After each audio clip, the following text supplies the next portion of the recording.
एक जंगल में टुनटुनी चिड़िया अपने भाई गोलू के साथ रहा करती थी। टुनटुनी जहाँ शांत तथा अच्छे स्वभाव की थी, वहीं उसका भाई गोलू बहुत ही बदमाश तथा बुरे स्वभाव का था। टुनटुनी ने एक अमरूद का पेड़ लगाया था। काफी वक्त बीत चुका था, लेकिन उस पेड़ पर कोई भी फल नहीं लगते थे। फिर भी टुनटुनी हमेशा उस पेड़ की देखभाल किया करती थी। उसके भाई गोलू को ये बिल्कुल भी पसंद नहीं था। अरे दीदी, ये तुम क्या कर रही हो? ये पेड़ तो बिल्कुल बेकार है। तुम अपनी मेहनत इस पर जाया क्यों करती हो? जाने दो इसे, इसमें कोई फल नहीं लगने वाला। एक दिन टुनटुनी अपने भाई से कहती है, गोलू उठ जा, देख कितना समय हो गया है, तुझे कुछ काम धाम नहीं है? अरे दीदी, सोने दो मुझे, परेशान क्यों कर रही हो? अरे कामचोर, तू दिन रात बिस्तर पर पड़ा रहता है, कुछ काम धंधा भी कर लिया कर, कम से कम पढ़ाई तो कर ले। मैं तेरे लिए कितनी मेहनत करती हूँ और तू है कि पढ़ाई भी नहीं करता।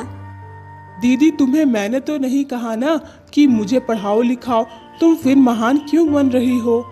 तुझे तो समझाना भी बेकार है। देखना, एक दिन तू बहुत पछताएगा और तब तुझे मेरी ये बातें याद आएंगी। तू पड़ा रह यहाँ, मैं जा रही हूँ जंगल। घर में एक भी लकड़ी नहीं है, खाना कैसे पकेगा? मैं लकड़ियाँ लेकर के आती हूँ। हाँ हाँ ठीक है, तुम जाओ, मुझे परेशान करने की जरूरत नहीं है, मैं सो रहा हूँ। टुनटुनी जंगल चली जाती है। उसके दिमाग में सिर्फ उसके भाई का भविष्य चल रहा था।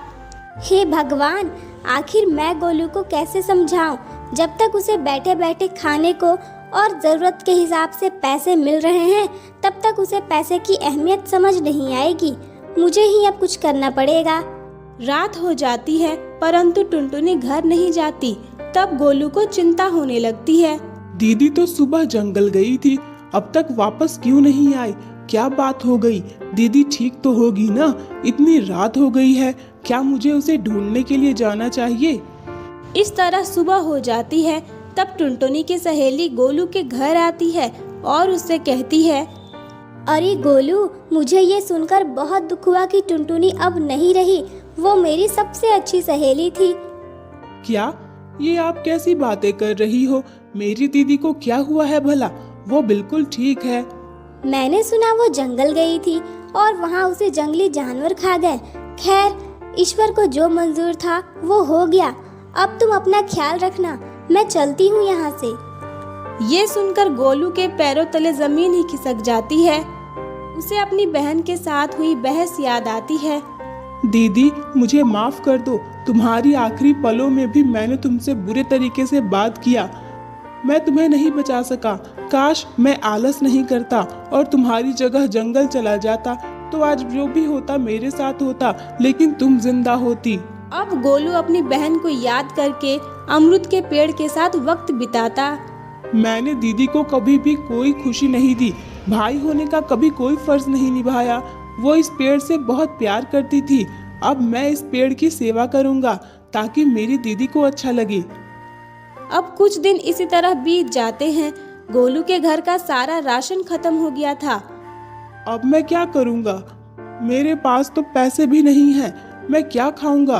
दीदी के होते हुए मुझे कभी किसी चीज की कमी महसूस नहीं हुई। अब मुझे खुद ही कमाना होगा। गोलू एक दुकान में काम मांगने जाता है। काका, मुझे अपने दुकान में काम दे दो, तुम्हारी बहुत मेहरबानी होगी। अरे नहीं नहीं बच्चे, तुम तो अभी बहुत छोटे लग रहे हो, मैं तुम्हें काम नहीं दे सकता।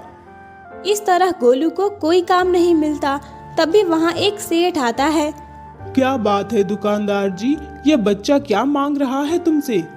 सेठ जी, वो ये बच्चा काम मांग रहा है, लेकिन ये इतना छोटा है, मैं इसे अपने काम में नहीं रख सकता। कोई बात नहीं बच्चे, तुम्हें काम चाहिए ना, मैं तुम्हें काम दूंगा, तुम मेरे साथ चलो। सेठ गोलू को अपने घर ले जाता है, जहाँ उसे नौकर बना दिया जाता है। एक दिन सेठ का बेटा स्कूल जा रहा था। उसे देखकर गोलू उदास हो जाता है।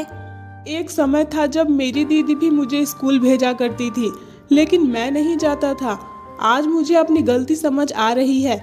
अगर दीदी की बात मानकर थोड़ी पढ़ाई कर लिया होता मैंने, तो आज ये दिन नहीं देखना पड़ता। काम खत्म करके वो अपने घर लौट जाता है। घर के अंदर उसकी बहन टुनटुनी मौजूद थी। दीदी, तुम तुम सच में मेरे सामने हो? कहीं मैं कोई सपना तो नहीं देख रहा? नहीं गोलू, तू कोई सपना नहीं देख रहा है। मैं तेरी बहन टुनटुनी हूँ, मैं जिंदा हूँ। मैंने ये सब इसलिए किया ताकि तुझे तेरी गलती समझ आ जाए। मैं अपनी सहेली के घर रह रही थी, मैंने ही उसे तेरे पास भेजा था। मुझे माफ कर दे, लेकिन मेरे पास तुझे समझाने का यही एक रास्ता बचा था। नहीं नहीं दीदी, मुझे मेरी गलती का एहसास हो गया है। तुम बिल्कुल ठीक हो, तुम वापस आ गई हो, यही मेरे लिए काफी है। गोलू, अब से तू रोज स्कूल जाएगा और मन लगाकर पढ़ाई करेगा। हाँ दीदी, मैं पढ़ाई करूँगा और मैं वही करूँगा जो तुम कहोगी। अब से मैं तुम्हारी सारी बातें मानूंगा। इसके बाद दोनों भाई बहन अमरूद के पेड़ के पास जाते हैं। अमरूद के पेड़ में अमरूद भरे पड़े थे। अरे दीदी, ये कैसे हुआ? अचानक इस पेड़ में इतने सारे अमरूद कैसे आ गए?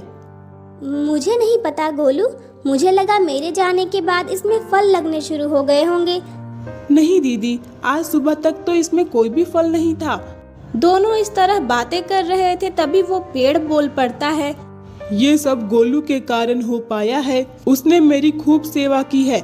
मैं एक जादुई पेड़ हूँ, लेकिन मुझे श्राप मिला था कि जब तक कोई साफ दिल पक्षी के आंसू मुझ पर नहीं गिरेंगे, तब तक मेरे ऊपर फल नहीं लगेंगे। गोलू तुम्हारे जाने के बाद बिल्कुल अच्छा और साफ दिल चिड़ा बन गया। कल ये मेरे पास बैठकर रो रहा था। इसके आंसू मुझ पर गिरे और सुबह तक मेरा श्राप टूट गया। ये सुनकर टुनटुनी और गोलू बहुत खुश हुए।